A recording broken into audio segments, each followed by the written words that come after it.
Hi, my name is Megan Bowman, and I'm just going to go over the LGBTQ health concerns, um, this population. Just a great brief description. So basically, LGBTQ community is all over the world. They face a lot of challenges, such as discrimination and prejudice, and they actually are more susceptible to being victims of violence and self-harm as well. So just a brief overview of the population. So you can see that in Utah, adults who identify as LGBTQ, it's about 3.7%. And then according to the Utah Prevention Needs Assessment Survey, 11.8% of high school students in Utah, they actually do not identify as being heterosexual. So that's kind of interesting. Nationally, the percentage of adults who identify as LGBTQ is about 4.5%. And internationally, the data just isn't really there to kind of actually know how wide the population is worldwide. Because a lot of the data is just a little bit skewed, or countries don't report on that, or they are only reporting on certain aspects of it. So I just don't trust the data quite yet with internationally. So I just say that we don't really know. So some contributing factors, looking at social determinants of health. There are two things that I could see was discrimination and then limited access to healthcare. Because of this discrimination, they can affect a person to gain like a higher education, higher salary, even have like safe housing. And then obviously because of like the discrimination and prejudice, that can cause stress, and stress obviously can affect a person's health. And then with limited access to healthcare, with this, it's more about, again, the discrimination, that these individuals might be a little more hesitant to reach out to receive medical help just because they may be afraid of being judged. So some contributing factors, like the root causes. So just kind of broke it down here.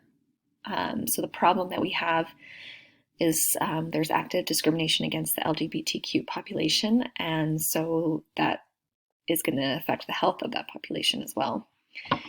Why? There's a lack of understanding of the population. Why? Certain values are placed on people. It comes from parents, religion, peers, leaders, and then why? And then it boils down to discrimination. It comes from a place of fear and misunderstanding in the long run.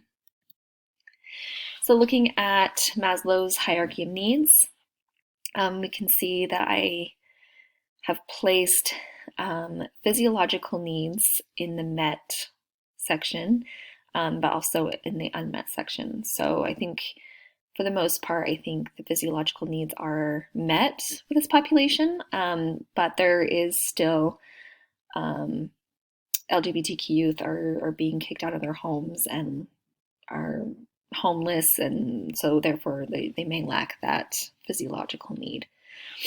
I put all of the rest of the levels in the unmet section, not saying that this applies to everyone in that population, like this is just how it is, but I think for the most part, because they do deal with that discrimination and prejudice, that a lot of these things are not met, totally met.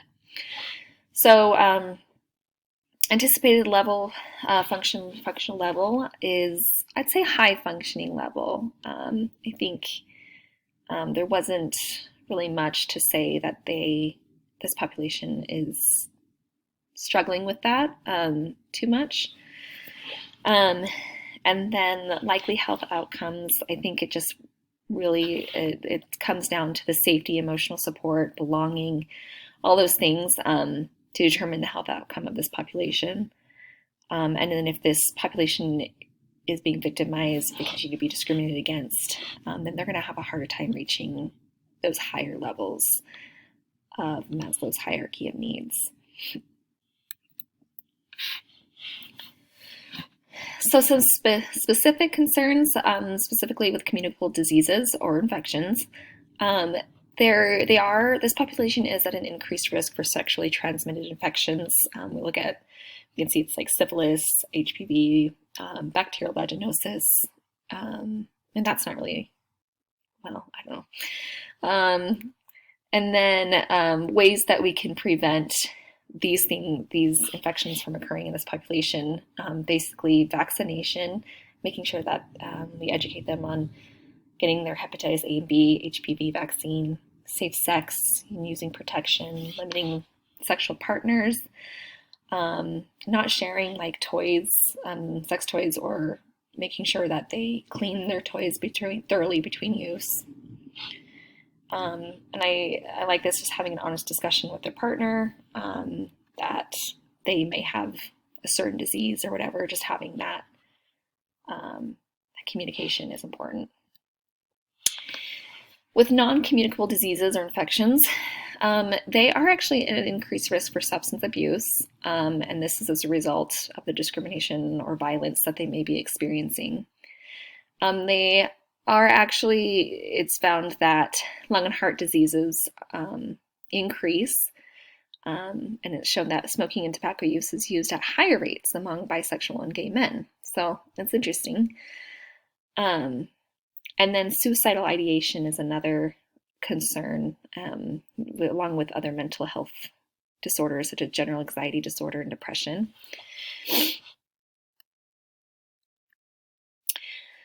So some specific concerns, when we look at self-care / self-harm, basically LGBTQ adults are 2 times more likely to attempt suicide compared to heterosexual adults.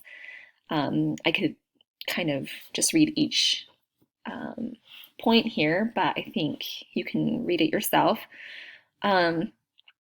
They are at a higher risk of self-harm, this population is. So how can we prevent this from happening? How can we mitigate this harm? Basically, addressing and reducing risk factors and increasing protective factors. Some examples of how we could do that is, promotion of gatekeeper training on warning signs for suicide in the LGBTQ community, promoting social norms, acceptance, and inclusivity in the community, which I think would be a good idea. Increasing access to and promotion of the LGBTQ support groups, having more of those support groups for this population, so they can lean on that.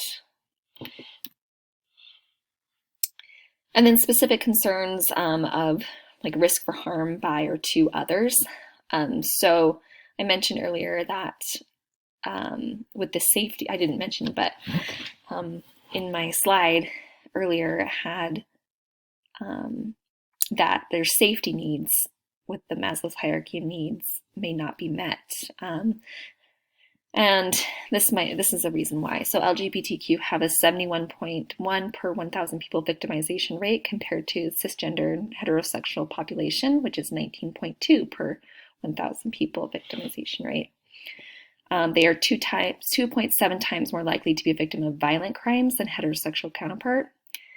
So yeah, they are at a more increased risk of being victims to violence, sexual assault, all those unfortunate things. So some ways that we can probably prevent this from happening, maybe educating and recognize the historical systems of oppression, that is the root cause of the violence.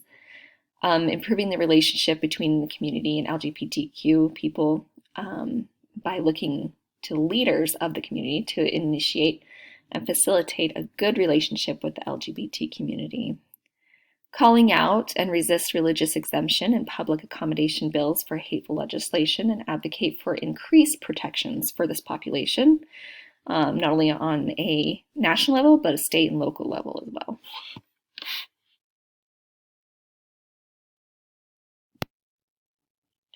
And then, yeah, so all the rest, and I'm kind of at the 10 minutes. So, yeah, and that's it. And then here's my references.